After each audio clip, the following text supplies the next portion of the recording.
Tangina mo talaga, Ferdinand Marcos Jr., ano? Hindi mo talaga tatantanan si Tatay Digong. Hindi ko alam kung gusto mo siyang patayin, mamatay, whatever. Ino talaga na may tagapagtanggol si Dutae. Grabe. Oo, may bunjing na tagapagtanggol si Tatay Dutae. Ay, nako. Oo, tangina daw ni PBBM. Grabe, no? Well, ako'y naniniwala na itong tao ito may pagkasira din yung utak. Hindi daw niya alam kung gusto ba daw patayin ni PBBM, si Dutae. Hindi mo pala alam, ba't nagbibigay ka ng opinion reaction mo dyan? Hindi mo pala alam, bobo. Bobo, diba? So, ito po yung ating bibigyan ng reaction ngayon, itong bunjing na to. Itong kupal na hindi ko alam kung inahing baboy ba to. Laki ng bato ko. Oh. Gumamit lang ng filter para hindi makita yung itim ng bato. Kita nyo naman, filter, di ba? Pag mga pangit talaga na tulad ng mga Dutae members or Dutae supporter, nagpipilter talaga yan. Pangit eh. Pangit na nga yung katawan. Bunjing ka nang hinayo pa kang puki ng ina mo ka. Ito po yung ating bibigyan ng reaction ngayon mga pre. Itong tarantadong inutil na to. Yan. Puki ng ina mo. Pati puki ng nanay mo. Putang ina. Di ba? Dapat sa mga Duterte, pati yung kanunuan, sinusunog, dinadamay, di ba? Dinadamay kasi baka dumami pa yung mga kupal na yan eh. Baka dumami pa yung mga kupal na yan, so mas maganda siguro tustahin na lang natin. Sunugin na lang po natin, di ba? Kasi tatanga-tanga po, di ba? Ipahiya natin kung kinakailangan kasi sila naman yung nauna eh. So anyway, bago po tayo magtuloy-tuloy sa ating reaction ngayon mga pre, yan, kung bago pa lang dito sa ating YouTube channel, huwag kalimutan mag-like, share, and subscribe para naman maging updated ka sa lahat ng mga uploads natin. Siyempre mga pre, ayan, may TikTok, may Facebook po tayo mga pre, sana po inyong suportahan. So ito na nga mga pre, atin po itong panoorin. Bigyan din po natin ng reaction. Tangina mo talaga, Ferdinand Marcos Jr., ano? Hindi mo talaga tatantanan si Tatay Digong. Hindi ko alam kung gusto mo siyang patayin, mamatay, whatever. Diyan pa lang, wala na. Yari ka na. Diba? Ang taong bayan yung nagdesisyon na si Digong mabulog sa kulungan dahil marami itong pinapatay. At ang yabang-yabang pa ng tatay mong kupal ka. Si PBBM, sumusunod lang sa batas. Diba? Ang Pangulong Bongbong Marcos ay marunong sumunod sa batas. Hindi niya binabypass yung batas. Diba? Hindi katulad ng tatay mo, diba? Sa panahon niya na kahit may kasalanan, hindi nakukulong. Kahit drug ka, hindi ka makukulong. Si Dutae yung presidente. Presidente ng Pilipinas. Ngayon, sinisingil ka na, yari ka. Hindi pa ba sapat yung ginawa niyong kahihiyan sa matanda? Anong kahihiyan? Napahiya ba si Digong? Deserve niya yan. Hindi pa sapat yun. Kulang pa yun. Dapat nga, bitay. Kung may bitay lang sana sa ICC, dapat yun yung parusa. Kasi maraming buhay po yung nawala sa panunungkulan niya. Sa panahon niya. Buhay ng mga Pilipino. Kinuha niya. Diba niya, yabang na niya pa nga yung mga patay-patay na yan. Diba? Dapat nga itorture muna kung ako. Kung may batas lang sanang gano'n, ano, na marami kang kinuwang buhay, tapos inamin mo naman, bago ka sana patayin, itorture ka muna. Kung may batas lang sanang gano'n. Hindi siya trinato, kinidnap para dalhin sa dahig. Hindi pa ba sapat yung paghihiyan? Hindi pa sapat yun, huwag kang mag-alala, kulang pa yun. Bitin pa kami. Puki ng ina mo ka. Ng pamilya niya na papunta sa dahig kahit mahirap ang biyahe. Kahit mahirap yung biyahe, padahig-dahig lang, ano, pero puno naman yung bulsa. Okay lang yan. Puno yung bulsa, pera ng taong bayan, yung ginagastos sa pamasahe, pati panlamon nila. Diba? Pati panlamon, diba? Pati tagapagtanggol ni Digong, nagiging tanga na rin, Diba? Kulang na lang siguro, ganito. Dahil sa idol na idol niya si Tatay Dutae niya eh. Pag tumae siguro si Digong, kakainin niya, pati pamilya niya. Kakain ang tae ni Digong. Pasintabi po sa mga kumakain dyan, ha? Halata naman, tanga tong tao na to eh. Laki ng katawan. Walang utak. Real talk lang tayo. Palayo.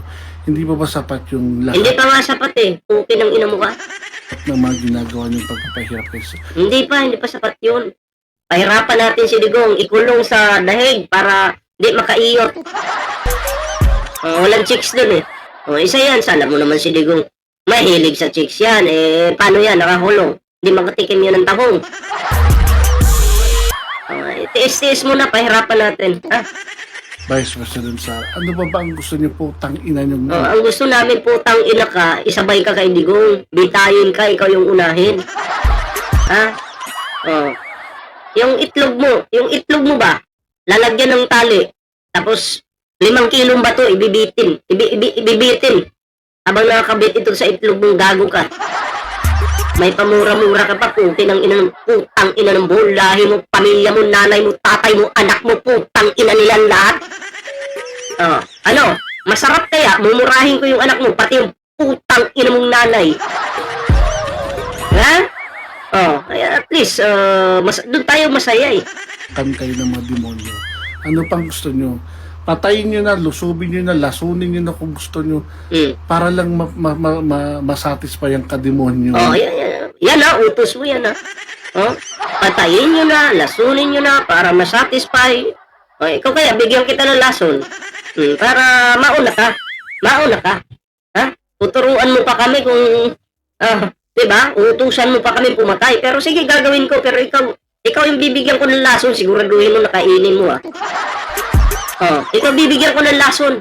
Siguraduhin mo lang nakakainin mo. Sa bagay, tae nga ni Digong kinakain mo. At least yung tae ni Digong, proud ka, kinakain mo. Lason pa kaya? Ay, nako. Nagnanakaw na kayo sa taong bayan ng bilyon-bilyon dahil Nagnanakaw na tayo sa taong bayan. Sana kaya yung 51 billion?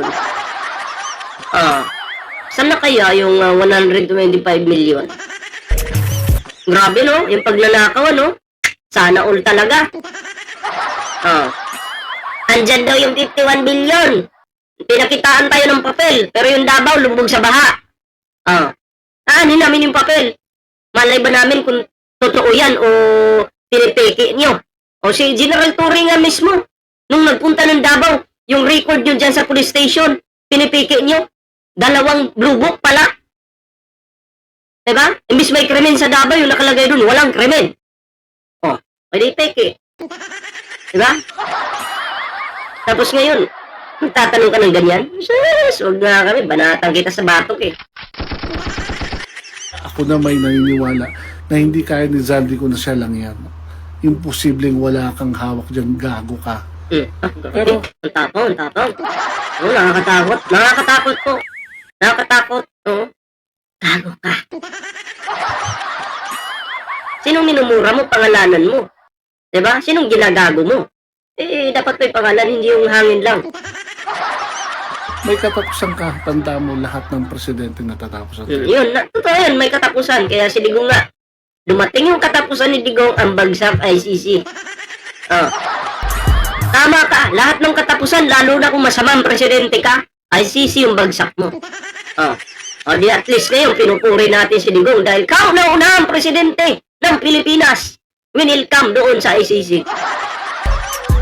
Si Digong lang po yung nakagawa niyan. Si Digong lang po, kaya palakpakan natin sa utak. Si Digong. Palakpakan po natin sa utak. Proud ka na. Pinalakpakan ko na sa utak yung tatay mo na puno ng hangin.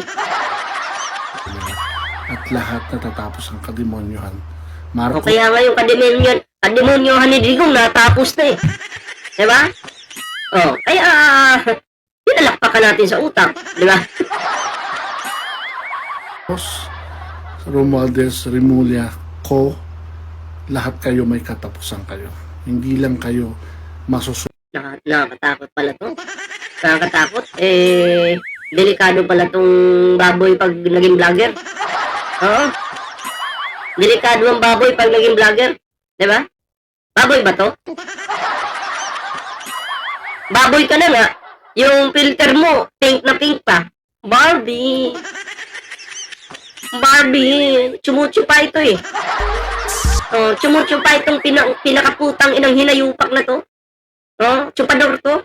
Puro titi ang hanap nitong hayop na to. Oh, pati itlog, dala. Sipsipin yan. Ah, Tulog sa impyerno. Buong angka nyo, isusumpa ng taong bayan sa kademonyo. Ganun ba? Oh, sinumpa ba? Mukhang Duterte, mga DDS lang yung nagsumpa-sumpa. Ilan lang ba yung DDS? Ilang piraso lang kayo? Oh, ang taong bayan kami yun. Hindi kayo, kasi kayo ay mga DDS. Diba? Pag sinabing DDS, ilan lang ba kayo? Oh, kay Kibuloy nga, 5 milyon lang yung bumuto eh. Oh, ibig sabihin, 5 milyon lang kayo. Diyos Marius eh. Nakakahiya. Nakakahiya. Ang baktin na to sa Bisaya pa, baktin eh. Tandaan nyo po yung mukhang yun ha. So anyway, ngayon mga pre, ay bigyan po natin ng reaksyon itong mga pag-akusa kay Speaker Martin Romualdez, kay Zaldico, di ba? So, isa na namang taking issue ang ipinupukol laban sa ating lingkod bayan. Kamakailan, lumabas ang affidavit na umano'y na nagsasangkot kina Congressman Zaldico at dating Speaker Martin Romualdez sa issue ng maleta or yung maleta na puno ng pera. Okay? Pero ito ang totoo. Mismong si Attorney Peachy Rose na pinangalanan sa affidavit ang lumantad at nagsabing falsipikado ang dokumentong iyon. Ang kanyang pirma, notaryo at mismong pangalan ay ginagamit ng walang pahintulot. Sa madaling salita, taking affidavit ang hawak ng Senate Blue Ribbon Committee. Ngayon, sino ang nasa likod ng lahat ng ito? Walang iba, kundi si Senator Rodante Marcoleta di umano. Galing. Nalinlang na tayo noon ng presyo ng bilihin. Aba, kung totoo ito, ibig sabihin, nanlilinlang na naman po si Marcoleta. Aba! Na siya mismong nagdala ng sinasabing bodyguard na si Orly Guteza. Pero, kababayan, hindi ba't kilala na natin si Marcoleta sa mga ganitong kalakaran? Diba? Kilala niyo. Kahit ako, kilala ko. Sa presyo ng bilihin pa lang, nalil lang na tayo. Kaya nga noon, nag-survey ako. Kinumpara ko yung sinabi ni Marcoleta sa presyo ng bilihin at nag-survey talaga ako. Hindi po tumugma, napakalayo. Noon pa man, kasama siya sa mga pangalan na lumitaw pagdating sa mga tanim witness at mga testigong may bahid ng panluloko. Tandaan natin, konektado rin si Mike Defensor na malapit kay Marcoleta. Sa isang kilalang peking whistleblower na si Ador Mawanay. Siya yung taong gumawa ng maling paratang laban sa mga politiko noong 2001. Kabilang si Senator Ping Lacson. Ayan ito yung nakaraan pa naman to. At anong nangyari? Na bulgar na puro kasinungalingan lang. Ito yung nakaraan pa po yan. So anyway, tapos na naman po yun. Ngayon, inuulit na naman ang parehong eksena. Gagamit ng testigong walang kredibilidad. Dadagdagan ng taking affidavit. Tapos, ikakalat sa publiko para siraan mga kalaban nila sa politika. Mga kababayan, malinaw na malinaw kung totoo ang paratang, bakit kailangan pang gumamit ng piking notaryo at piking perma? Bakit kailangan pang magtago sa likod ng tanim witness? Ang sagot, simple lang. Dahil wala silang matibay na ebidensya. Ayun hindi natin pwedeng hayaang linlangin ang sambayanan. Ang totoo, sina Zaldico at Martin Romualdez ay nagtatrabaho para sa bayan. Nagbabalangkas ng batas at naglilingkod sa kanilang mga nasasakupan. At ngayon, sinisiraan sila ng mga taong tanging alam ay black propaganda. Kaya mga kababayan, buksan natin ang ating mga mata. Sa huli, mabubunyag ang katotohanan. At ang mga gumagawa ng tanim witness ang siyang tunay na mananagot sa bayan. So, alam nyo, kilala na natin si Marcoleta mga pre. Sa noon pa lang ay palaging nililin lang yung taong bayan. Diba? May hirap pong makinig dito sa mga taong ito kung sila naman ay may issue sa panlilin lang. Diba? Naalala nyo, may hearing noon sa Senado. Galit na galit si Marcoleta. Diba? Tapos sinabi niya, yung presyo ng bilihin, ganito, ganyan, ganyan. Mahal daw. Nung nag-survey po ako, abay, yung siling green daw, siling sigang, 10 piso daw isa. Nung nag-survey po ako, wala pa pong piso yung isang piraso. Hindi po yung maliit, malaki asin malaki. Wala pa pong piso. Tapos sasabihin mo, 10 piso isa. Diba? Eh, yan po yung isang malaking kalukuhan yan. Nagsenador lang talaga para protektahan yung pangalan ng mga Duterte. Diba? Hindi naman talaga para sa taong bayan yung kanyang ginagawa. Oo, alam na natin yan. Noon pa man, magpasa hanggang ngayon. Di ba? Alam na natin yung galawang Marcoleta. Hindi na po tayo palilin lang. So anyway, yun lang naman yung aking reaction dito mga pre. And maraming salamat po sa sumuporta sa ating YouTube channel. And syempre, no, bago tayo magtapos, may TikTok at meron po tayong Facebook page mga pre. Ayan ha. O sa hindi pa po nakapag-subscribe, mag-subscribe na po kayo dahil kainan na po. And maraming salamat! At may sasabihin ako sa inyo. Magpapalin lang kay Marcoleta. Maraming salamat mga pre. Ingat-ingat at magandang gabi po sa inyong lahat.